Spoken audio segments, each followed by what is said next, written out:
L'interview politique d'Europe 1, Jean-Pierre Elkabbach, vous recevez ce matin le président de l'Assemblée nationale, Claude Bartolone. Messieurs, c'est à vous. Bienvenue Claude Bartolone, bonjour. Bonjour à vous tous. Bruno Le Roux est inscrit sur la liste noire des 89 personnalités européennes dont la Russie ne veut pas. Un voyage de députés français était prévu à Moscou à la mi-juin. Le 18 juin. Et entre le 17 et le 19 juin, est-ce que ce voyage aura lieu? Il aura lieu avec Bruno Le Roux sur la liste des participants. Et après que la Russie prenne ses responsabilités. Et c'est incompréhensible cette histoire, que ce soit pour BHL, que ce soit pour Bruno Le Roux, que ce soit pour les autres, de voir Daniel Cohn-Bendit. Daniel Cohn-Bendit, que j'entendais juste avant mon arrivée, que de les voir d'un seul coup interdits comme ça, et on ne sait même pas pour quelle raison. C'est un échange de mauvais procédés entre la Russie et nous, les Occidentaux. Sauf que sur les Russes, notamment pour le président de la Diète russe, c'est parce qu'il y a la guerre en Ukraine qu'il est interdit. Et d'ailleurs, il est venu dans le cadre d'une réunion de l'Union européenne parce qu'on ne pouvait pas faire autrement. Mais là, qu'est-ce que ça veut dire? C'est du délit de sale gueule, encore une fois? Donc, vous pensez que Bruno Le Roux, et vous le souhaitez, vous, Bruno Le Roux, doit figurer dans la délégation qui ira à Moscou. Sûr. Et si les Russes n'acceptent pas, il n'y aura pas de délégation. Et s'ils arrivent à Moscou avec la délégation, et s'ils sont refoulés à l'aéroport? Eh bien, nous repartirons. Mais il n'y aura pas de rencontre officielle dans le cadre d'échanges qui sont intéressants. Pourtant, on devait aborder les questions de technologie, les questions de paix en Ukraine, les questions d'évolution au Moyen-Orient. Mais on ne peut pas avoir de la part de Poutine et de la Russie ce genre de choses. Nous repartirons, ça veut dire que vous allez conduire la délégation? Non, c'est la délégation qui ira.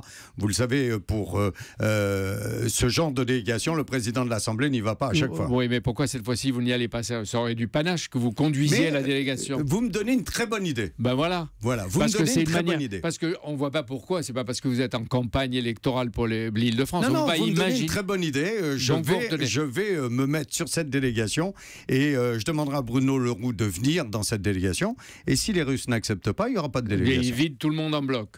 Et vous, y compris le président de l'Assemblée nationale. Mais François Hollande a de bonnes relations personnelles constantes avec Vladimir Poutine.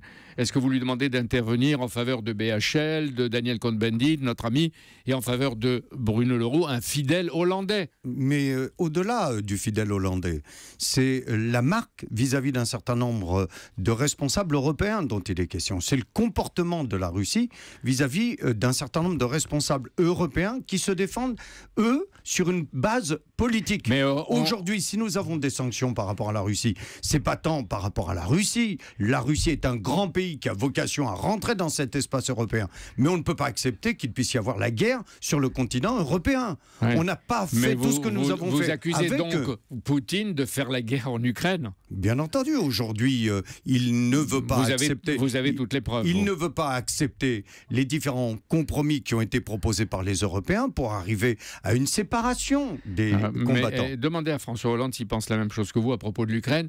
Est-ce que vous ne pensez pas que la France doit demander... Mais je suis sûr que le président de la République française, lui, souhaite qu'il n'y ait pas la moindre trace de guerre sur le continent européen. La France ne doit pas demander une levée progressive des sanctions contre la Russie. Pourquoi pensez-vous qu'y compris Mme Merkel et le président Hollande ont été en Russie? C'est justement pour arriver à un accord qui puisse permettre de réinstaller la paix. Claude Bartolone va diriger et conduire Thomas, on va voir si vous le faites. Hein. Je le ferai. Et il y aura Le Roux dans la délégation. Et si Le Roux n'obtient pas la possibilité d'aller en Russie, il n'y aura pas de délégation. C'est un défi à Moscou. Le week-end, Claude Bartolone a révélé deux Nicolas Sarkozy. Samedi en meeting, le guerrier contre le président, son gouvernement et contre le Front National.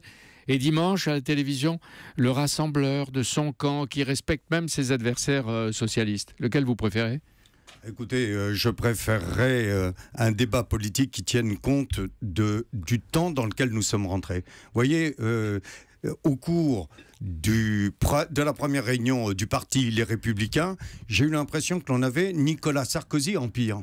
Nicolas Sarkozy Empire. Franchement, commencer un congrès d'unité en huant Fillon et en sifflant Juppé, je ne suis pas sûr que ce soit... C'est pas lui. Mais ça, écoutez, vous connaissez les ambiances des congrès. Je connais trop les organisations politiques. Vous allez avoir vos chahuteurs. Je connais trop les organisations politiques.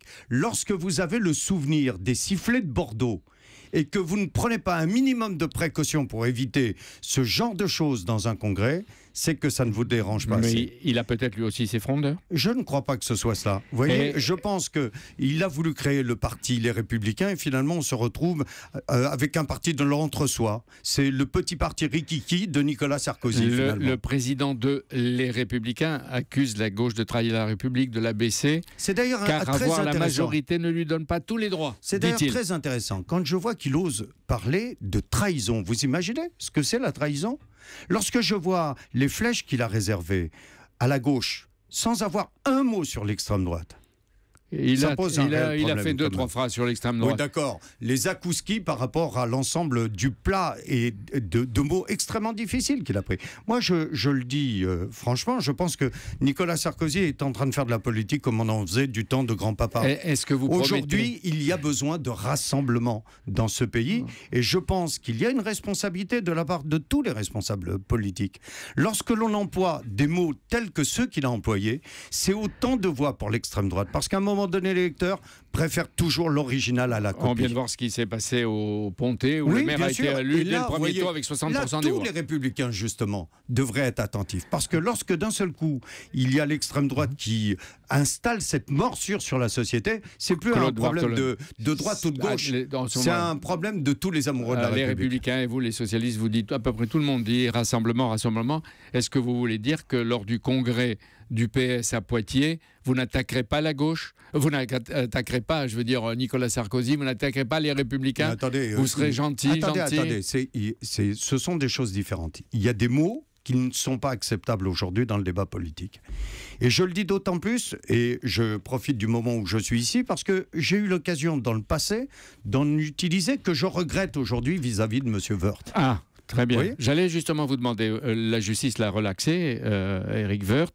À l'époque, vous l'avez attaqué, je retrouve les phrases, vous l'avez dit dès le mois de septembre 2010. Oui, j'avais dû dire, c'est le retour des copains et des coquins. Oui, vous avez dit c'est un ministre qui a menti, ça le disqualifie, il doit démissionner. Qu'est-ce que vous dites aujourd'hui ? Écoutez, j'aurai l'occasion de lui envoyer un mot personnel, ça sera à lui de dire s'il veut le faire savoir ce qu'il y a dedans ou pas. C'est-à-dire, vous considérez qu'on se grandit à reconnaître qu'on s'est trompé ? Bien entendu.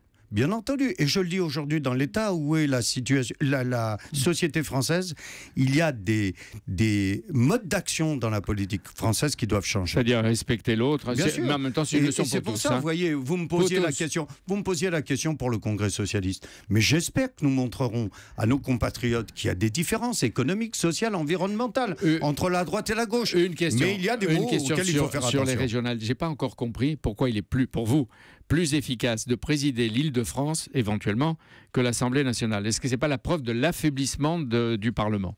Non, pas du tout. Je pense qu'à un moment donné, il faut aller au combat. S'il devait y avoir de la part des socialistes et de la gauche l'idée qui s'installe que finalement on fait l'impasse sur cette belle et grande région de l'Île-de-France de 12 millions d'habitants, ce serait un mauvais signal pour chacun des habitants des quartiers populaires. Elle vous fait mal dans sa campagne, Valérie Pécresse ? Elle vous fait mal en ce moment ? Non, vous savez, c'est ce que je dis, hein, la démocratie, c'est pas la guerre civile. Elle défend son projet, je défends le mien. Vous êtes tous des républicains, en quelque sorte. Nous sommes tous enfants de la République.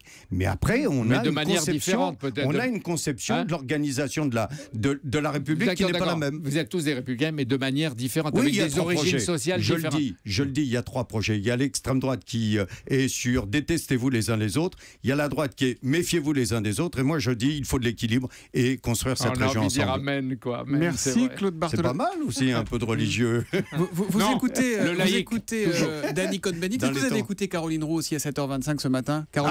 J'étais dans la voiture pour venir vous voir. Caroline qui a annoncé que François Hollande allait mettre le projet de prélèvement de l'impôt à la source au menu du Conseil des ministres à la mi-juin. Est-ce que c'est une bonne idée ? Est-ce que vous y croyez, Claude Bartholone ? J'y crois pour lancer la mécanique. Ça ne se fera pas en un jour. Mais c'est évident que ça peut être une bonne solution, y compris de relancer économique sur la première année, celle qui est blanche. Et puis, ça permettra à nos compatriotes de ne plus avoir besoin de thésauriser d'une année sur l'autre quand vous voyez le nombre de gens... C'est pas une façon d'augmenter les impôts encore ? Non, pas du tout. Là, il y a un engagement du président de la République. Il doit être tenu pour chacun des Français, pour nos entreprises. Mais il faudra le faire pour le 2e quinquennat. C'est ce que vous voulez dire. Ça ne se fera pas avant 2017. Allez. Techniquement, il faut le lancer.